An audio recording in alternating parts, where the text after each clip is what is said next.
We are going live on the breakout room page. All right, great. Well, hello and welcome to the August breakout room. This is our next in a series of conversations with local leaders about local issues that are important to our communities. We'll cover a range of topics, something really for everyone. Be sure to subscribe to our channel on Facebook and YouTube for future updates and conversations. I'm Kevin Wilk, current council member in Walnut Creek, and this is my 6th year on City Council. And my current term ends in 2024. My co-host in the breakout room is Sabina Zafar. Sabina? Hello, everybody, and welcome to the breakout room. Sorry, we started a little late because of some technical difficulties and some log-on Zoom issues, but that's what the virtual world is. So Sabina Zafar, your co-host with Councilmember Wilk here. I serve on the San Ramon City Council. My term is actually ending this year in 2022, and I'm running for mayor. And with that, let's pass it over to our guest, Tim. All right. Well, hello, everyone. My name is Tim McGallian. I am currently on the Concord City Council. Spent the last 2 years as the mayor for the city of Concord and have been on the Concord City Council for the last 6. And I'm actually up for re-election this year in 2022. Terrific. So we're also expecting Mayor Karla Brown from Pleasanton to be on. And as soon as she is able to get on, we'll bring her in. So the first question that I want to ask, and Tim, you're going to have a minute to really talk about this, and hopefully we can catch up with Karla afterwards, is that we know that emerging from the pandemic, our cities are facing big challenges. So the first question is, what's the biggest challenge facing Concord right now? Now, are you talking specifically in regards to kind of post-COVID? Is that what we're looking at, right? Yeah. What you think? Yeah. As we're now coming out of this, exactly. Yeah, I mean, there's a number of different areas that I think a lot of our cities are facing regionally. I mean, I think it's fair to say that economic development, kind of that post-pandemic, is huge. We're all trying to make sure that our businesses stay viable and to make sure that we're supporting our residents as best as possible. But we also have other things. You know, we're still very concerned about housing affordability, very concerned about what's going on with the unhoused, especially in Contra Costa County, but very specifically in Concord. And we continue to work through issues around, you know, capital improvement, infrastructure improvements, and public safety. So there's still a pretty wide range of things, you know, pandemic, post-pandemic, that we are still dealing with every single day. Thank you so much. So I'll ask the next question about housing. You know, again, housing has been a big conversation in our cities, and we've got RENA numbers and such. So what is Concord doing about housing, and what are your biggest challenges as you have those conversations in your city? Yeah, I think, you know, everybody's having the same issue as around housing. When it's $1 million a door to build multifamily, you really have to try to figure out how to be creative.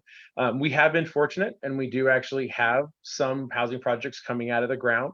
We're in the process of finishing off a housing project right here, right in our downtown. It's called the Grant. And so phase 1 of it is almost complete. Phase 2 is going to be complete by the end of the year.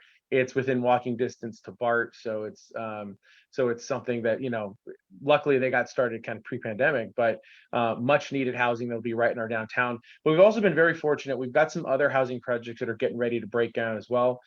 We have another affordable housing development that's going in, 62 units for low and very low affordable, as well as for seniors and veterans. As well as a few other affordable projects that are in the process of coming forward that we're going to start seeing over the course of the next year to 2 years. So it's still been a challenge, of course, to be able to build housing. But luckily, we've been able to find ways to be able to get some projects approved.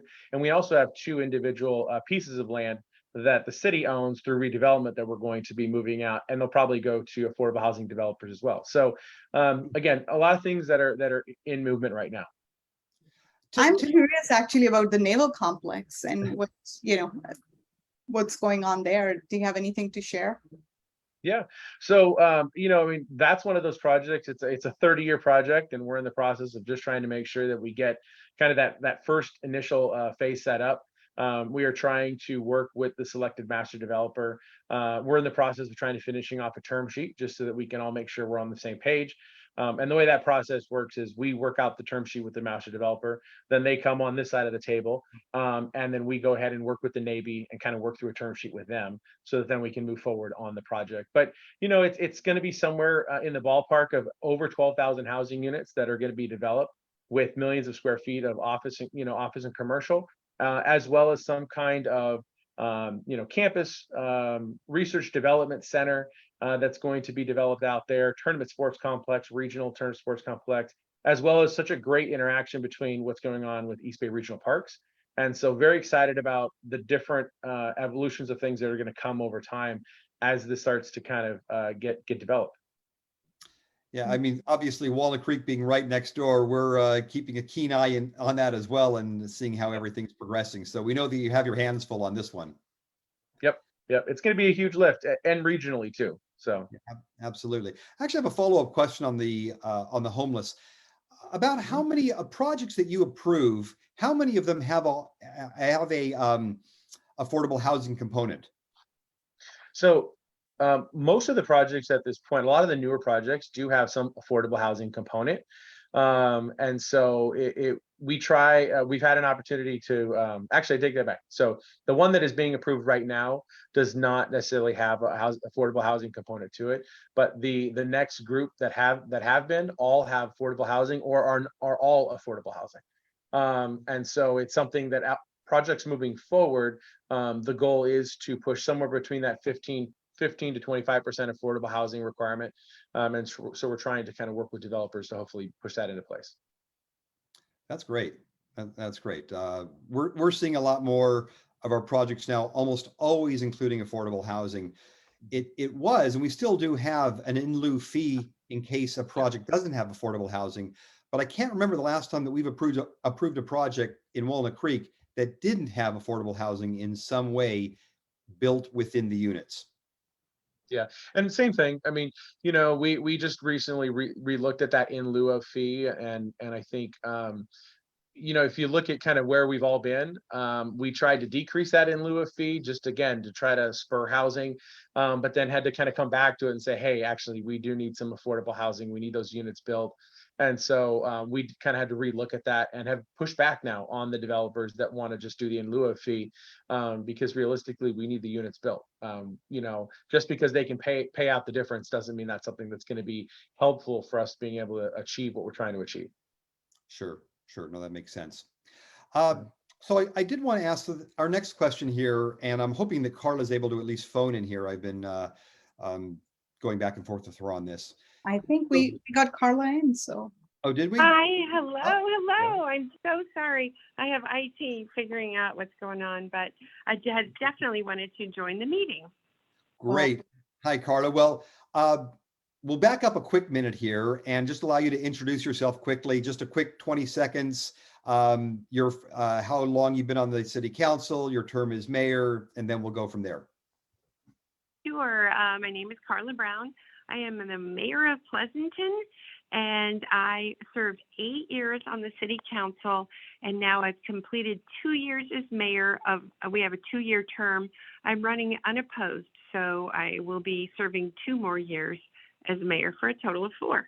And our city of Pleasanton is about 80,000 people. So terrific. Well, unopposed for mayor. I think all of us as candidates can appreciate that. Me too. So we're going to ask the question of you that we just heard from Tim McGallian. Of course, he was the former mayor of Concord for the last 2 years prior to 2022, and it had to do with development and affordable housing. So really, it's what's your city handling in terms of the additional residential development that's needed, and that includes affordable housing. Sure. Well, we received 5965, or just under 6,000 regional housing needs allocations. We're busy working on our housing element, as you would imagine. However, the city of Pleasanton is almost built out. So we're just under 25 square miles, and we are looking hard for the best locations for these new housing. Actually, we're looking hardest at our mall, the Stone Ridge Mall at the intersection of 580 and 680. We are working on our numbers. As I said, we haven't finalized because we're going through the EIR process, but we're going to put between 900 and 1,400 of these almost 6,000 units over at the Stone Ridge Mall parking lots, surrounding areas. And even last night, we had a meeting with a Simon property representative. We're trying to be creative, but we're going to do a master plan so it can be a walkable community. There is a BART station there at the mall that we share with Dublin. And we're really looking for something that's just one of the many solutions that we're looking at. But we're looking for that walkable TOD, transit-oriented development that is so sought after. Terrific. Oh, well, that's great. And yeah, we certainly know Stone Ridge, and seems like there is some good opportunities there. In Walnut Creek, we certainly know what built out means, and a lot of it, really everything is infill now. So I know that Pleasanton has the same challenges there. So our next question is about outdoor dining. And these are changes that I think we've seen in all of our cities that have happened since COVID. And I guess if you want to look at it, it's the silver lining that's come out is that we've really been able to expedite and fast track the ability for some of these restaurants to have outdoor dining capabilities where previously permitting might take months and months and months to go through. So let me ask you, and Karla, we'll start with you on this one. How is Pleasanton handling outdoor dining moving forward? Well, haven't we all enjoyed outdoor dining, especially during COVID? So we had some tattered, kind of homemade looking parklets. We called them pop-ups, and some of them had plastic tents, and they were windblown and worn, and they weren't befitting a city. But the other thing we had as a challenge for some of these outside homemade dining areas is they were trapping leaves and varmints and bugs and all that underneath these pallets, almost pallets. So the city council voted and said we wanted all of these removed right before Christmas last year. And then we scrubbed the streets, cleaned them up, and came back with a design from an outside vendor on a way that parklets could be built safe construction, consistency, and very most important, the ability to clean underneath these parklets, and also for rain. These are in the gutters in the streets, public right of way. So we need a way for water to flow down these streets. So we came up with a plan. Right now, the city, we're seeing these installed on our main street, and we widen that so that businesses and restaurants outside of Main Street can also enjoy parklets. So this will be citywide, but they may be more on a customized basis instead of the downtown ones, which are consistent. Okay, all right, great, interesting. And Tim, how about Concord? What's Concord doing now? Yeah, Concord, we actually had kind of mixed, reaction in terms of businesses wanting them and actually not wanting them, surprisingly enough. And so, of course, through COVID, outdoor dining was a big thing. And if you look like in Todos Santos Plaza, a few of the businesses did decide to move in that direction, and we were able to get them fast tracked very, very quickly and up.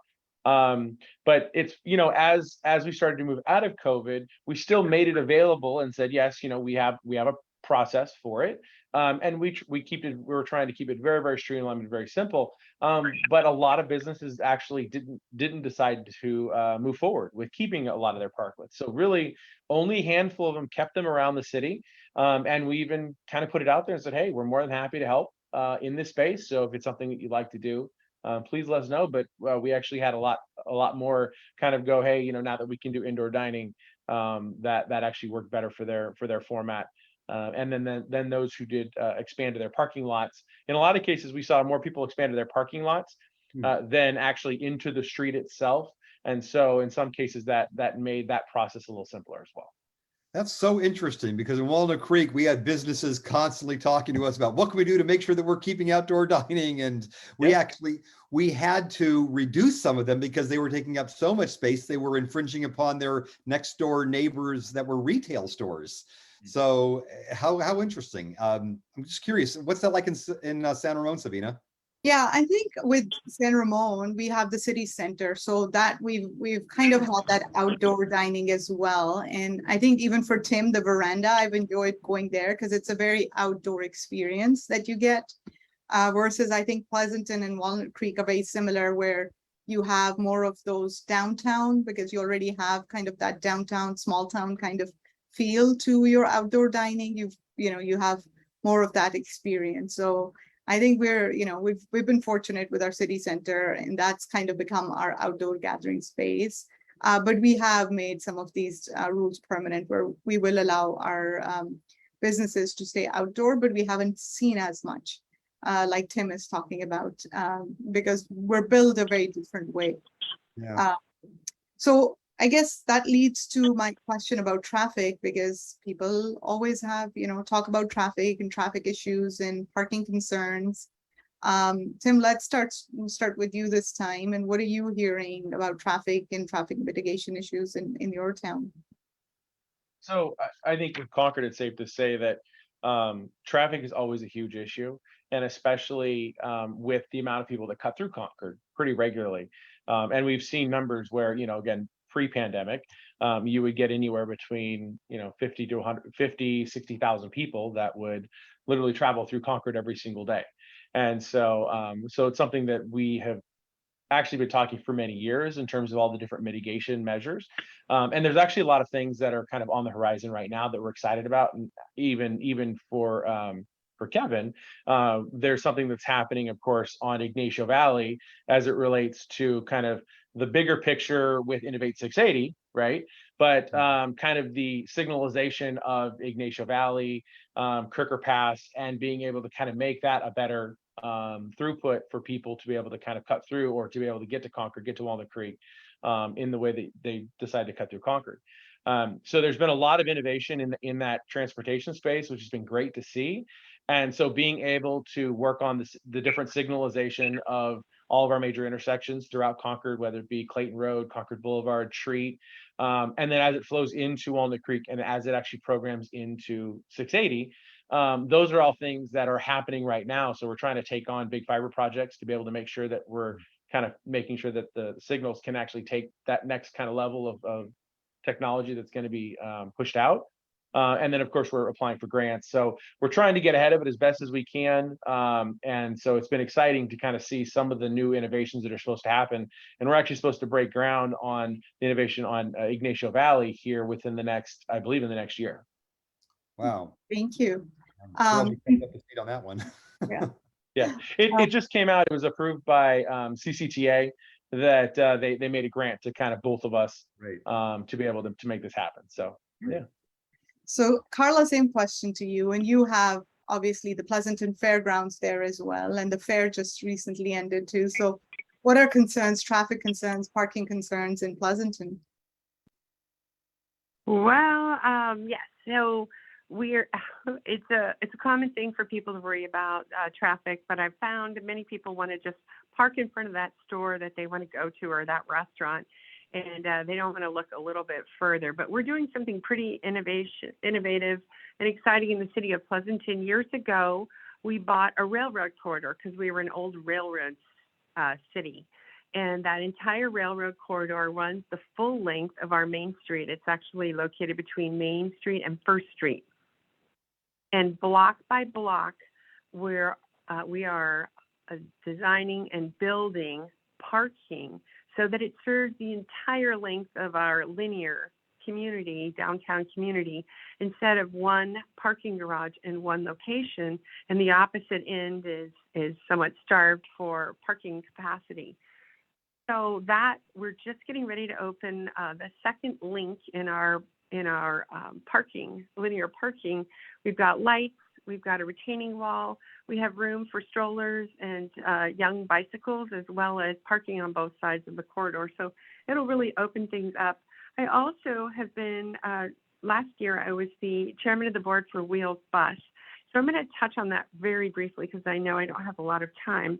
But we started getting creative with the Wheels Bus. We have Las Positas College over here, and we petitioned over the last couple of years, and it was my recommendation. So I'm I'm very proud of it, that we worked with Las Positas College students.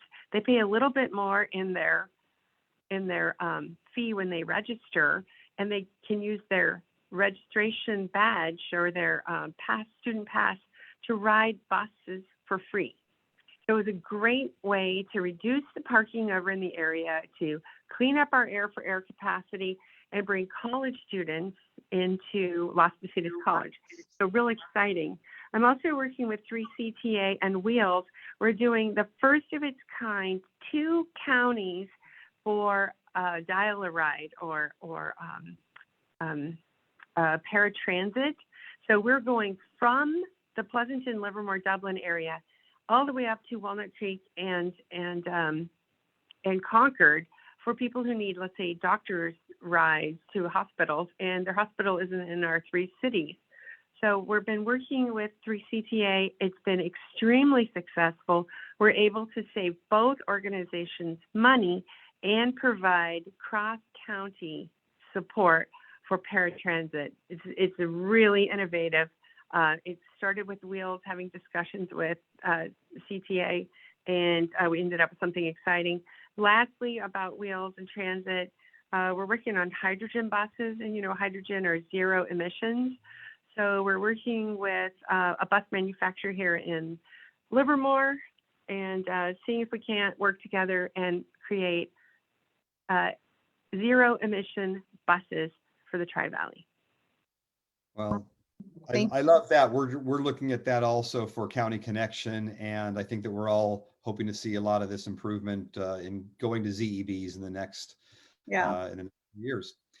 All right, so for our last question, it's really just sort of plug your own city here. We'll start with Tim in Concord, but so as we're now closing out summer, but the weather is still hot. So what are a couple things that are happening in your city over the next month that you'd like people to know about?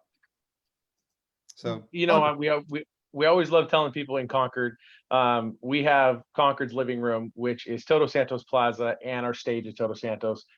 We will have through the next month, we'll have music and market. And so we've got some great different bands that come on stage. Matchbox 22 is going to be on stage this Thursday. So kind of fun. But it's so much fun to be able to see everybody out there every Thursday night. And of course, with the farmers market, usually there's we've had a makers market come out as well. And so that's been fun to see over this last few months. And then, of course, we also just every Saturday or Sunday, something is going on in downtown Concord. And so I have to give a huge plug for the Concord Blue Devils, who just won their world championship this last Saturday. But it was fun because we had a big viewing party right there in Todos Santos Plaza, kind of a big, huge screen. Audience was able to kind of cheer them on from a distance where they competed. And so we have just been very, very fortunate to be able to have that space. But again, there's so many great things going on around Concord, and hopefully people can come and enjoy. Terrific. Thanks, Tim. And Karla, what's Pleasanton doing for the rest of summer and as we start to head into fall? All right. Well, Pleasanton has 2 wineries, so come on out. Each one of them has a big event center that's Rubino and Ruby Hill. During COVID, we shut down Main Street on the weekends, Friday evening into Sunday evening. And we found it so incredibly popular. People walking, riding, bicycles, roller skating, you name it. But most of all, the restaurants expanded because this was their opportunity to really bring in some clients. They brought music and bands downtown for their own customers. It became a street party. It is a blast. You really can have fun just walking around down the street, grab something to eat or something to enjoy, to sip on as well. And it was so popular, the restaurants were very frustrated when we started saying, okay, we're going to go back to normal. Because back to normal means we also have concerts in the park. So we reached a hybrid where the first whole weekend of each month, we shut down Main Street and it is a street party. It's fabulous. And then the next Friday, so that would be the rest of the 3 Fridays of the month, we're doing our popular concert in the park. I've even seen mayors of surrounding cities come to our concert in the park. You bring your picnic, you sit outside, you listen to music, and it's fabulous. We also, as stated earlier, we have the Alameda County Fairgrounds. So the Scottish Games are coming Labor Day. They do whiskey tasting, they do timber throwing. It is fun, great food. And then we also, Good Guys. Good Guys come through, and that's extremely popular. So we are having a party in Pleasanton, and I'd love to have you guys come join us. That's great. Scottish games are so fun. Absolutely. That's terrific. Quickly in Walnut Creek, we're continuing our Arts Around August. And in fact, we are doing a movable feast that I'm hosting tonight.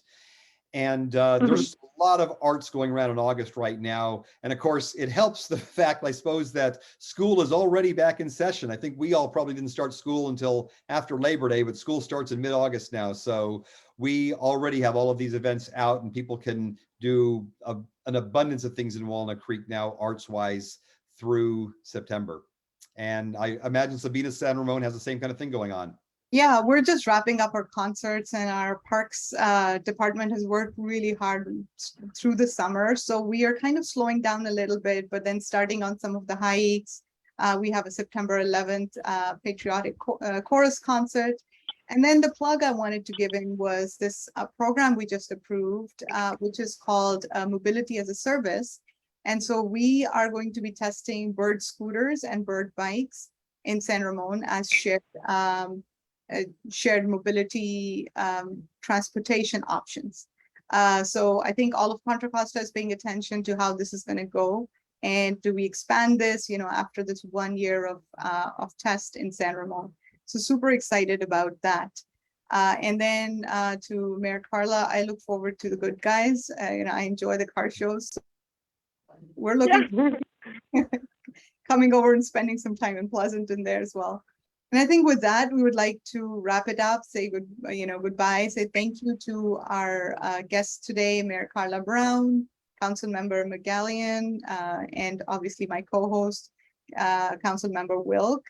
And with that, we will be posting this on YouTube as well. So if you missed it here, watch it on YouTube, and then look forward to our next breakout room next month with new guests when we talk about local issues and with our local elected members. So goodbye, everyone. Great. Thank you. Thanks, everyone.